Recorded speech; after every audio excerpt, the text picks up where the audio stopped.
ये दिन था 20 दिसंबर 2020 का, जब एक 30 फुट की बोट बहामस आइलैंड से फ्लोरिडा की तरफ रवाना हुई और इस बोट में 20 पैसेंजर्स सवार थे। क्योंकि इस बोट ने बहामस से फ्लोरिडा का सफर पहले भी कई बार तय किया था, इसी वजह से ये सफर भी इनके लिए बिल्कुल नॉर्मल था। लेकिन बीच समंदर में इस बोट के साथ आखिर क्या वाकया पेश आया था? इनको समंदर निगल गया या ये किसी तूफान का शिकार हुए? अगर सिर्फ कोई इन्फॉर्मेशन थी तो वो ये थी कि बहामस आइलैंड से ये बोट बिल्कुल ठीक ठाक हालत में निकली थी। लेकिन इस इन्फॉर्मेशन के अलावा एक और इन्फॉर्मेशन भी थी, और वो ये थी कि इस बोट को बरमूदा ट्रायंगल से क्रॉस करके गुजरना था।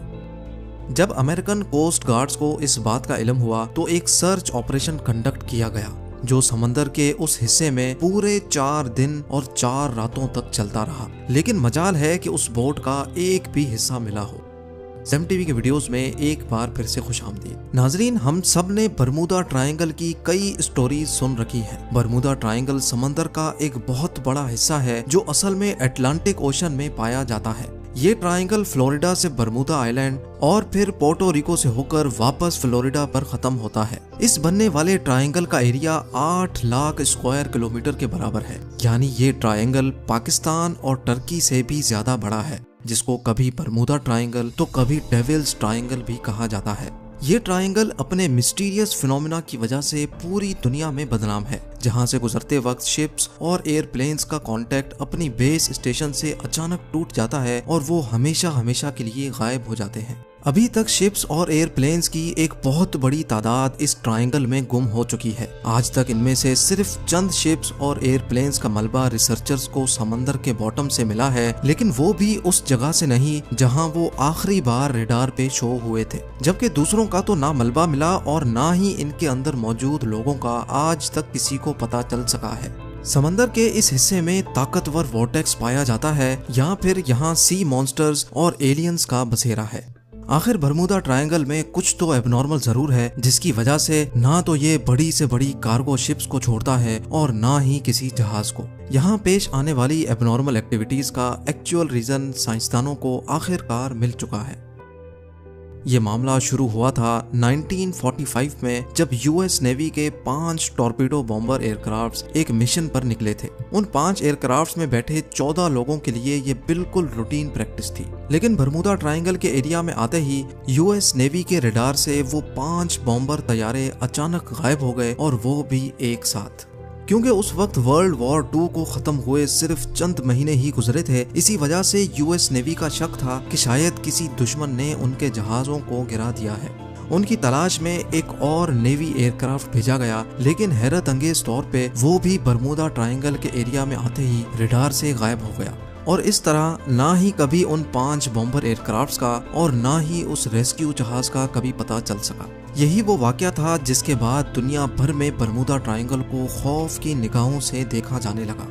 लेकिन इस वाकये से तकरीबन 10 साल पहले कुछ ऐसा ही सीन एक और जहाज के साथ हुआ था, लेकिन खुशकिस्मती से वो अपनी जान बचाने में कामयाब हो गए थे। 19 साला ट्विंस जॉर्ज और डेविड रॉथस्चाइल्ड अमेरिकन नेवी में ऑफिसर्स थे। अचानक इनको अपने वालिद की मौत की खबर मिली तो इनको एक प्राइवेट एयरक्राफ्ट में बैठकर अपने होम टाउन जाना पड़ा। अभी जहाज को बरमूदा ट्रायंगल के समंदर के ऊपर पहुंचे सिर्फ 20 मिनट ही गुजरे थे कि पायलट ने इनको बताया कि जहाज के तमाम इंस्ट्रूमेंट्स काम करना छोड़ गए हैं। ना ही पायलट को फ्यूल का अंदाजा था, ना ही उसका रेडियो काम कर रहा था, और ना ही उसको ये मालूम था कि इस वक्त वो किस डायरेक्शन में जा रहा है। इन दोनों भाइयों का कहना था कि इतनी ऊंचाई से भी हमें ना ही कोई शिप नजर आ रही थी और ना ही जमीन का छोटा सा भी हिस्सा। दूर दूर तक सिर्फ पानी और सिर्फ पानी नजर आ रहा था। इतने में पायलट के पसीने छूटना शुरू हो गए और वो बेहोश हो गया। लेकिन खुशकिस्मती थी कि जहाज में को पायलट भी मौजूद था, जिसने जहाज का कंट्रोल संभाल लिया, और चंद घंटों की इस खौफनाक परवाज के बाद आखिरकार उनको जमीन नजर आ गई, जहां जहाज को इमरजेंसी लैंड कर लिया गया। कई सालों के बाद जब बरमूदा ट्रायंगल अपने मिस्टीरियस वाकयात की वजह से मशहूर हुआ, तब इन दोनों भाइयों को पता चला कि ये खुद इस चीज का शिकार हुए थे और खुशकिस्मती से बच भी गए। 2015 में एल्फारो नाम की एक कार्गो शिप फ्लोरिडा से प्योर्टो रिको जा रही थी, जो 1 अक्टूबर 2015 वाले दिन रडार से गायब हो गई। यूएस कोस्ट गार्ड्स और एयरफोर्स ने एक कंबाइंड सर्च ऑपरेशन किया और पूरे 1 महीने की सर्च के बाद एल्फारो सतह समंदर से 15,000 फीट नीचे समंदर के बॉटम पर पाई गई। शिप के कैप्टन से जब आखिरी कांटेक्ट हुआ था तब ऐसा लग रहा था जैसे शिप में पानी आ चुका है और वो एल्फारो से होने वाला आखिरी कांटेक्ट था। 23 फेब 2017 को टर्किश एयरलाइंस का एक जहाज फ्लाइट TK-183 क्यूबा के शहर हैवाना में लैंड करना था और इसी वजह से उसको बरमुदा ट्रायंगल के ऊपर से गुजरना पड़ा। लेकिन अचानक पायलट ने कंट्रोल टावर को रिपोर्ट किया कि जहाज बिल्कुल एबनॉर्मल बिहेव कर रहा है, जिसकी वजह से पायलट ने फौरन जहाज का रुख बदल दिया और हैवाना के बजाय डॉलेस एयरपोर्ट पर जहाज को लैंड कराकर 440 पैसेंजर्स की जान बचा दी। इस तरह के और कई इंसिडेंट्स बरमुदा ट्रायंगल की हदूद में पेश आ चुके हैं। कई तो इंसिडेंट्स रिपोर्ट हुए जिनकी लिस्ट विकिपीडिया पर मौजूद है, लेकिन चंद इंसिडेंट्स तो ऐसे भी थे जो आज तक कभी रिपोर्ट नहीं हुए।